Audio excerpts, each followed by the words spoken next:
వైఎస్ఆర్సీపీ అధినేత జగన్మోహన్ రెడ్డి రాప్తాడు వెళ్ళి అక్కడ లింగమయ్య కుటుంబాన్ని పరామర్శించారు. జగన్మోహన్ రెడ్డి ప్రయాణించినటువంటి హెలికాప్టర్కి సంబంధించిన అద్దం పగిలిన నేపథ్యంలో ఆ అద్దం పగలగొట్టింది ఎవరు, ఆ అద్దం పగలడానికి గల కారణం ఏంటనేది మనం పూర్తి స్థాయిలో విశ్లేషణ చేసుకుందాం. ప్రస్తుతం మనతో పాటు ఉన్నారు ప్రముఖ రాజకీయ విశ్లేషకులు, ప్రముఖ సీనియర్ జర్నలిస్ట్ దుర్గా కుమార్ గారు. వారితో మాట్లాడదాం. సార్ నమస్తే. సార్ నమస్కారం కృష్ణ, మన వీక్షకులు కూడా నమస్కారం. వైసీపీ అధినేత జగన్మోహన్ రెడ్డి రాప్తాడు వెళ్ళాడు. అక్కడ లింగమయ్య కుటుంబాన్ని ఆయన పరామర్శించారు. అయితే జగన్మోహన్ రెడ్డి ప్రయాణించినటువంటి హెలికాప్టర్కి సంబంధించినటువంటి అద్దం మాత్రం పగిలింది. దాన్ని పగలడానికి గల కారణం ఏంటి, అసలు దాన్ని పగలగొట్టింది ఎవరు అనేది ఇప్పటివరకు ఎవరికి అర్థం కావట్లేదు. దీని మీద మీ విశ్లేషణ ఏంటి సార్? ఇందులో అర్థం కావడానికి ఏం లేదు కృష్ణ. ఏంటంటే రౌతుని బట్టి గుర్రం అంటారు. ఓకే, రౌతు ఎలా తోలితే గుర్రం అలా వెళ్తుందని. అలాగే నాయకుడిని బట్టి కార్యకర్తలు. నాయకుడు క్రమశిక్షణ కలిగిన వ్యక్తి, ఒక నిబద్ధత కలిగిన వ్యక్తి, ఒక పరిపక్వత కలిగిన వ్యక్తి అయితే కార్యకర్తలు కూడా అదే విధంగా వ్యవహరిస్తారు.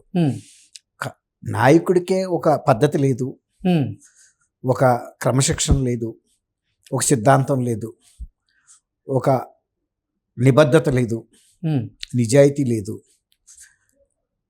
దౌర్జన్యమే నా సిద్ధాంతం అనే వ్యక్తికి కార్యకర్తలు కూడా అలాంటి వాళ్ళే దొరుకుతారు ఎవరికైనా. అలాగే మనం ఇక్కడ చూడాల్సింది ఏంటంటే, ఆయన చంద్రబాబు నాయుడు గారి ఇంటి మీద దాడి చేసిన ఎమ్మెల్యే జోగి రమేష్, ఆయన మంత్రి పదవి రావటానికి అర్హత ఏంటి? చంద్రబాబు నాయుడు గారి ఇంటి మీదకి సాయుధులైన కార్యకర్తలను తీసుకెళ్ళి దౌర్జన్యం చేయటమే కదా, కరకట్ట మీద. అలాంటి వాళ్ళకే పార్టీలో ప్రాధాన్యత ఇస్తారు, పదవులు ఇస్తారు అన్నప్పుడు కార్యకర్తలు కూడా నాయకులు కానీ నాయకుడి దృష్టిని ఆకర్షించే పనులు చేయడానికి ప్రయత్నిస్తారు. ఆయన దృష్టిలో పడితే పదవులు వస్తాయి, సీట్లు వస్తాయి.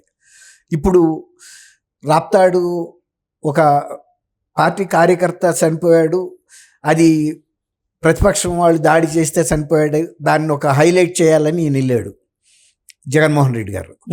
నిజానికి జగన్మోహన్ రెడ్డి గారి కన్నా తెలుగుదేశం పార్టీ ఎమ్మెల్యేగా ఉన్న సునీత్ గారు ఎక్కువ బాధపడుతున్నారు లింగమయ్య చనిపోయినందుకు. ఎందుకంటే లింగమయ్య గతంలో తెలుగుదేశం పార్టీలో ఉన్నాడు, ఒక క్రమశిక్షణ గల కార్యకర్త. మేము కూడా వాళ్ళ పిల్లలు ఉద్యోగాలు ఇవ్వటంలో కూడా సహాయం చేశాము. అలాంటి వ్యక్తి వాళ్ళ ఒక సామాజికమైనటువంటి ఘర్షణ మధ్యలో చనిపోయాడు. దీనికి రాజకీయం కూడా ఏం లేదు. ఆమె కూడా అదే చెబుతుంది, ఓకే నువ్వు రాజకీయం చేయడానికి వస్తున్నావు జగన్మోహన్ రెడ్డి, నిన్ను ఎవరు ఆపలేరు. అంటే ఆపలేం కాదు, ఆపగలం, కానీ మేము ఆపం. ఎందుకు ఆపం అంటే నీ సిద్ధాంతం ఏదో నువ్వు చెప్పడానికి వస్తున్నావు అక్కడికి, తర్వాత దాన్ని ఒక రాజకీయం చేయాలని చూస్తున్నావు. నేను నా కార్యకర్తలు ఇందుకు బలవకూడదని నేను కోరుకుంటున్నాను. ఎందుకంటే నా పార్టీ కార్యకర్తలని రెచ్చగొట్టి వాళ్ళ మీద దాడులు చేసి రేపు మళ్ళీ మా మీద దాడి చేశారని వీళ్ళ మీద నిందేసేటందుకు నువ్వు వస్తున్నావు. కాబట్టి నా కార్యకర్తలు ఎవరు కూడా క్రమశిక్షణ కలిగిన వ్యక్తులుగా, పరిటాల రవి అనుచరులుగా, మా కుటుంబ అభిమానులుగా, చంద్రబాబు నాయుడు గారి ఆదేశం మేరకి, తెలుగుదేశం సిద్ధాంతాల మేరకి మీరు మీ ఇళ్లలో ప్రశాంతంగా ఉండండి. జగన్మోహన్ రెడ్డి వస్తాడు, వెళ్తాడు, తను చేయాల్సిన రాజకీయం చేస్తాడు, కానీ దానికి మనం బలవద్దు. రెండోది, నేను జగన్మోహన్ రెడ్డి గారికి వ్యక్తిగతంగా చేసే విమర్శ ఏంటంటే, సునీత చెప్పిన మాట, నువ్వు లింగమయ్య కుటుంబానికి ఆర్థికంగా ఆదుకో, అది వాళ్ళ కుటుంబానికి మేలు చేసినాడు అవుతావు. దీన్ని రాజకీయం చేయటానికి వచ్చి ఇంకా ఇక్కడ రెచ్చగొట్టి వెళ్తే అపకీర్తి నీకే వస్తుంది. ప్రజలు కూడా గమనిస్తారు. నేను ప్రజలను కూడా గమనించమని అడుగుతున్నాను. ఆయన ఏం వస్తాడో, ఏం మాట్లాడతాడో మీరు వినండి. జగన్మోహన్ రెడ్డి పరిటాల రవి గారి హత్య కేసులో కూడా అతను ప్రమేయం ఉంది మాకు తెలుసు. అయినా మేము దాన్ని దిగమింగేశాం. ఎందుకంటే ఈ ప్రాంతంలో ఇతరులు ఈ హింసకి బలి కాకూడదని, హింస ఉండొద్దు అనుకున్నాం, అభివృద్ధి జరగాలనుకున్నాం, శాంతి కావాలనుకున్నాం, బిడ్డలు అందరూ అన్ని కుటుంబాలకు క్షేమంగా ఉండాలి, ఎవరో బలిపశువులు కాకూడదు, ఎవరో రాజకీయాలకని ఆమె చెప్పిన పరిణితి గల మాటలు ఇవాళ జగన్మోహన్ రెడ్డి గారు అక్కడికి వెళ్ళి ఒక మమ్మల్ని ఎవడేం ఆపుతాడో చూస్తాం అని రెచ్చగొట్టే విధంగా వచ్చారు. ఇవాళ పోలీసు కూడా పూర్తి బందోబస్తు పెట్టారు. కానీ ఇవాళ వైఎస్ఆర్సీపీ కార్యకర్తలు ఎవరో ఊహించుకునే వాళ్ళు, టీడీపీ వాళ్ళు ఇంకెవరో ఆయన పర్యటన ఆపుతారనే ఒక భ్రమలో విచ్చలవిడిగా ప్రవర్తించి ఆయన హెలికాప్టర్ దిగగానే ఆయన దృష్టిలో పడాలని వెళ్ళి విండ్ స్క్రీన్ మీద కూడా పడ్డారు. పోలీసులు ఆపిన ఫలితం లేదు. పోలీసులు ఏం చేయలేని పరిస్థితి. ఒకవేళ కనుక కొడితే మా నాయకుడి దగ్గరికి మేము వస్తే మీరు కొడతారా అంటారు. ఇప్పుడు ఆయన ఎవరో మా ఇంటి కోడిని మేము కోసుకుంటే మీకేంటి, మా బాబాయిని చంపుకుంటే మీకేంటి అనే సిద్ధాంతాలు కొత్తగా బయలుదేరినాయి.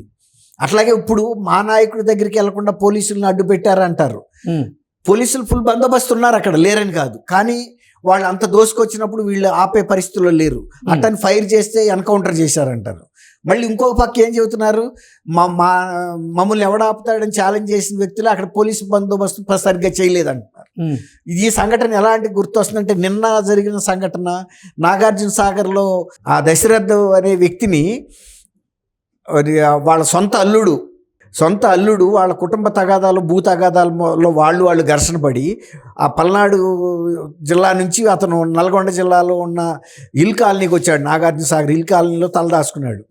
అతను మళ్ళీ అక్కడికి వెళ్ళి పెన్షన్ తీసుకోవాలని ఊళ్ళో వాళ్ళకి ఫోన్ చేస్తే ఇతను ఆచూకి అల్లుడికి తెలిసింది ఫలానా సాట్ ఉన్నాడు.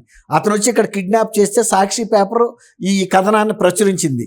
అల్లుడు వచ్చాడు, కిడ్నాప్ చేశాడు, గతంలో వీళ్ళకి తగాదాలు ఉన్నాయి, వాళ్ళ మీద దాడి చేసిన మామ దశరథ్ ఇల్ కాలనీలో ఉంటే కిడ్నాప్ చేసి తీసుకెళ్ళి వాళ్ళ ఊళ్ళో పల్నాడు జిల్లాలో చంపి వాళ్ళ పొలంలోనే, అంటే మామగారి పొలంలోనే వేసి పైన ముఖం ఆన్వాళ్ళు తెలియకుండా యాసిడ్ పోశారు. మళ్ళీ ఆంధ్ర ఎడిషన్లో ఎలా పబ్లిష్ చేశారంటే, దశరథ్ అనే వ్యక్తి ఒక క్రియాశీల వైఎస్ఆర్సీపీ నాయకుడు, ఆయన్ని తెలుగుదేశం అనుచరులు కార్యకర్తలు హత్య చేశారని. హత్య చేసింది వాళ్ళ సొంత అల్లుడును వాళ్ళ బంధువులు. దీనికి పార్టీకి సంబంధం లేదు. అంటే సేమ్ ఇక్కడ కూడా ఒక పక్కనేమో పోలీస్ బందోబస్తు పెట్టినా సరే కాక మేము మమ్మల్ని ఎవడాపుతాడని ఛాలెంజ్ చేశారు. వాళ్ళే దోసుకుని హెలికాప్టర్ దగ్గరికి వెళ్ళారు. ఇక్కడ మళ్ళీ పోలీస్ బందోబస్తు పెట్టలేదని కూడా మళ్ళీ నిందేశారు. రెండు అంటే పరస్పర విరుద్ధంగా లేవా? ఒక పక్కనేమో పోలీసులు ఉన్నా మేము మా పర్యటన ఎవరు ఆపలే, పోలీస్ పర్యటన ఇతను ఆపాలని కాదు, ఇలా దూసుకొచ్చి హెలికాప్టర్ల మీద పడతారు. విఐపి ఇప్పుడు అతను ప్రతిపక్ష నాయకుడు హోదా లేకపోయినా ఆయన ప్రాణానికి రక్షణ కల్పించాల్సిన బాధ్యత పోలీస్ మీద ఉంది. కానీ ఇవాళ జగన్మోహన్ రెడ్డి అక్కడికి వెళ్ళిన తర్వాత ఏ లక్ష్యంతో వెళ్ళాడనేది సునీత్ గారు చెప్పింది పరిపక్వతతో. మీరు ఇలాంటి రెచ్చగొట్టే ప్రకటనలు చేయకండి, ఆ కుటుంబాన్ని ఆదుకోండి, మీరు పర్యటించండి, మిమ్మల్ని మేము ఆపం, ఎందుకంటే మాకు ఒక సంస్కృతి, నాగరికత, ఒక పద్ధతి ఉంది, ఆపాలంటే ఆపొచ్చు, కానీ నా కార్యకర్తలు ఈ హింసలో బలవటం నాకు ఇష్టం లేదు అని చెప్పింది. ఈయన ఏం చేశాడు, పోలీసుల్ని బట్టలోడ తీసుకొడతానని మళ్ళీ అక్కడ కూడా అదే పద్యం అందుకున్నాడు. విండ్ స్క్రీన్ పగిలితే వాళ్ళు పైలట్లు కూడా తీసుకెళ్ళరు ఇప్పుడు రిటర్న్ని, ఎందుకంటే ఆ విండ్ స్క్రీన్ అక్కడ రిపేర్ అయితే తప్ప టేకాఫ్ అవ్వదు. హెలికాప్టర్స్ ఎప్పుడు కూడా వాతావరణం బాగోకపోయినా, యాంత్రికంగా ఏదన్నా లోపం జరిగినా పైలట్లు శ్రద్ధ తీసుకోవాల్సిన బాధ్యత వాళ్ళ మీద ఉంది. అది ప్రోటోకాల్లో ఒక లిఖితపూర్వకంగా రాసి ఉంది. అలాంటప్పుడు ఇవాళ జగన్మోహన్ రెడ్డి గారు మళ్ళీ అక్కడికి వెళ్ళి కూడా ఏం మాట్లాడాడు, పోలీసుల మీదే బట్టలు ఓడదీసుకొడతాను, బజార్లో ఉద్యోగాలు ఓడగొడతాను, మీతో కక్కిస్తాను బజార్లోను అని ఏం మాట్లాడాడనేది అసలు ఆయన ఏ లక్ష్యంతో అక్కడికి వెళ్ళాడో కూడా అర్థం కాలేదు, ఏం మాట్లాడాడో కూడా అర్థం కాలేదు.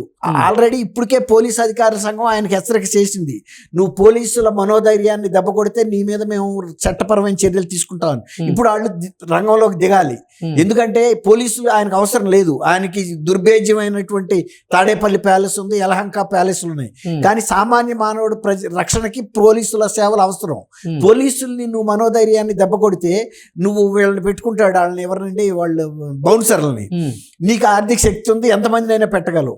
కానీ ఒక వ్యవస్థని మనోధైర్యాన్ని దెబ్బతీసే ఈ నైతికత నీలో లేకపోతే, అందులో నువ్వు ఒక మాజీ ముఖ్యమంత్రి అయి ఉండి ఒక వ్యవస్థని నువ్వు అలా మాట్లాడుతున్నావు అంటే, రాజ్యాంగ పరంగా ఉన్నటువంటి ఒక రక్షణ వ్యవస్థని బాధ్యత రాహిత్యం అనుకోవాలి. అట్లాని నువ్వు పోలీసులు లేకుండా నువ్వు 1000 మంది పోలీసులు లేని ఆయన కథల్లా ముఖ్యమంత్రిగా ఉండి, మరి ఆ రోజు పోలీసుల్ని ఎందుకు బట్టలో తీసుకొట్టలేదు? నీ పక్కనే ఉన్నారు కదా, అప్పుడు నీకు బాగున్నారా? నువ్వు పైన వెళ్తుంటే కూడా ట్రాఫిక్ కాపినప్పుడు బాగుందా? నువ్వు వెళ్తుంటే చెట్లు కొడితే బాగుందా? నువ్వు వెళ్తుంటే దుకాణాలు బంద్ చేయించాలా? గృహస్థులు అందరూ తలుపులు కిటికీలు మూసుకోవాలా? ఇవన్నీ చేసినాడు పోలీసులు ఎందుకు బట్టలు ఓడదీలా? నువ్వు ఆ రోజు సమ్మగా ఉందా? నువ్వు బట్టలు ఓడదీసి ఏం చేయదలుచుకున్నావు వాళ్ళని? ఎప్పుడు బట్టలు తీయటం ఏంటి, మొగాడు అందంగా కనపడటం ఏంటి నీకు? నువ్వు ఒక మాజీ ముఖ్యమంత్రి అనేది మర్చిపోయి ఒక ఉందాతనంతో మాట్లాడాలి. గతంలో మొగాళ్ళ అందం గురించి మాట్లాడిన ముఖ్యమంత్రిని చూడలేదు, పోలీసుల్ని బట్టలు తీస్తానన్న ముఖ్యమంత్రిని చూడలేదు. ఇది ప్రజలు పోలీసులు కూడా సమగ్రంగా ఆలోచించుకోవాలి. ఎలాంటి ట్రీట్మెంట్ ఇవ్వాలనేది పోలీస్ అధికారుల సంఘం కూడా వాళ్ళు ఒక చర్య తీసుకుంటే తప్ప ఇటువంటి వాటికి ఎండ కార్డు పడదని నేను భావిస్తున్నాను. Okay sir, thank you so much. Thank you Krishna గారు, మన వీక్షకులకు.